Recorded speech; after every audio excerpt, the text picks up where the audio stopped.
Hello and welcome to Premier Athletics. This evening we're going to be talking with Bill Powers. He is our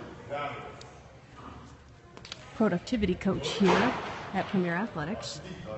This evening we'll be keeping an eye on Harlan and the girls, working on some speed and agility for soccer. Bill Powers is observing over here. Bill has an extensive background in sport-specific training and coaching. In over 15 years of coaching high school football as an assistant coach, a head coach, and winning at the championship game with St. Peter Chanel High School in 2001. Bill also worked as a Fox Sports analyst for high school and college levels. He's currently the running back coordinator and coach for St. Edward High School.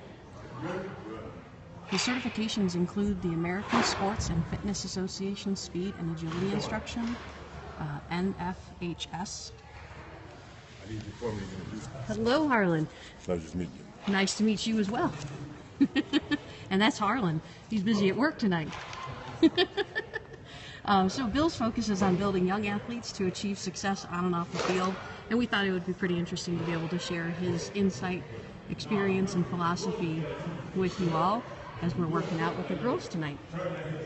So here we have Bill. Hello, Bill Powers. Hello, how nice are you? to meet you. Good, how are you? Good to see you. All right, so a little bit of work while we're keeping an eye on the girls.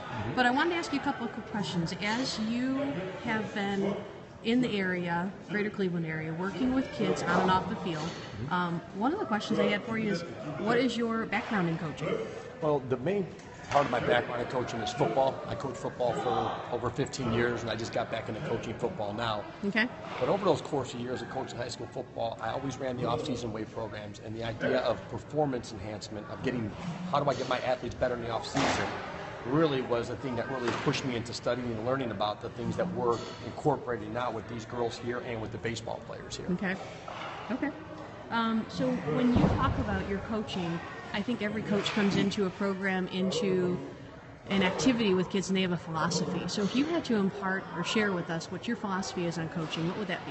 I think I want the kids to get better. And I don't mean just be a better athlete. I want them to be better. I want them to be healthier. I want them to be safer when they're playing. And I want them, of course, to improve their performance. Also, one thing I'm big on is talking to them, especially the older boys that we deal with here, about personal responsibility. You know, the responsibilities they have off the field as well as on the field. Yes. I feel that a premier athlete, whether you're somebody in your training or you're representing Premier, you need to be a leader on the field and off the field. And that's one of the philosophies I lead. I think that anything you do, if you're stronger and in better shape, you're more confident, and that leads you to be a better leader off the field. Okay. So it's interesting you mentioned off field. I'm curious, you know, right now we're in technically speaking the off season for baseball. A good number of our athletes here at Premier are baseball players. So what is it that you can do? What do you do to keep the athletes motivated in the off season to commit to their training as an individual? Well, I'll tell you what, so far in the time I've been here at Premier, it's been pretty easy because these kids want to be the best. They want to go to these tournaments, and they go to these huge tournaments, and they want to win them all. So it's easy to get those guys motivated. The hard guys to motivate are the guys who have talent, but they're not quite sure they want to be here all the time. And I think what you do is you focus on incremental gains. Right there, you see, hey, I'm getting stronger. They realize that strength, you know, translates to their sport. You know, the torque of the swing, boom, gives them more power, and they feel that in the batting cages. So that's where the motivation is for the kids who aren't fully committed to off-season workouts. But once they see those results, the results make it easy, and then they want to come back and get better. And that's kind of what we like to do, and we've seen a lot of that over the years. Okay. So another aspect of our training is the soccer program that's here. So this evening, Harlan's working with a small group. What is it that they're specifically working on? Right now, he's working on foot speed, agility, and actually this is working on their outside hip strength and working on just overall coordination and change of direction. Because soccer is a huge change of direction sport. You know, you're going one area, boom, you got to stop, plant, redirect. You know, so is football for that matter. It's a redirect sport. You know, more so than baseball with the redirection. So that's kind of what he's working on right now with the speed ladder. Okay, and you know, these are younger ladies. So, you know, as parents with younger ladies, what do you think is one of the things that we have to safeguard girls that are growing and their muscles are changing and their bodies are getting taller.